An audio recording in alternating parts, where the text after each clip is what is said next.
if you look at data, many businesses have really bad data. You've got shadowware, you've got technical debt, you've got all these different systems that businesses are using, you've got users entering incorrect data, there's outdated data, you name it, right? Mhm. How do you overcome that and bring in AI? Like, how do the two marry each other? What's the sweet point between that?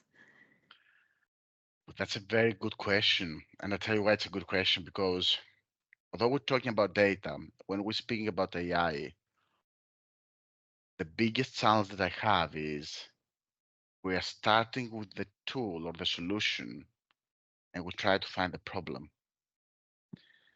And it works great if you're Microsoft and you want to launch your new tool that everyone wants to buy. But I use an example the other day that I was speaking with someone. I said, "Oh, Andreas, how many data analysts do we need?" And I'm like, "How many times do you wake up in the morning and you thought, I need an AI expert?" Never. And I'll see where I'm going with that, with the data, with the historic data.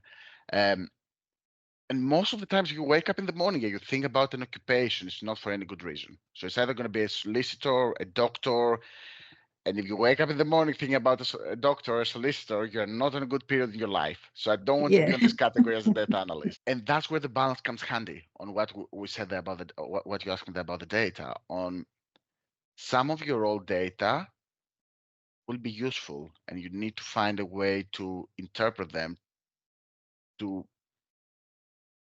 correspond to your new data set, to be able to work with the new data set, to be able to train your AI algorithm. But the problem on your data doesn't come from the existence of the data. You have to address the root cause of the issues.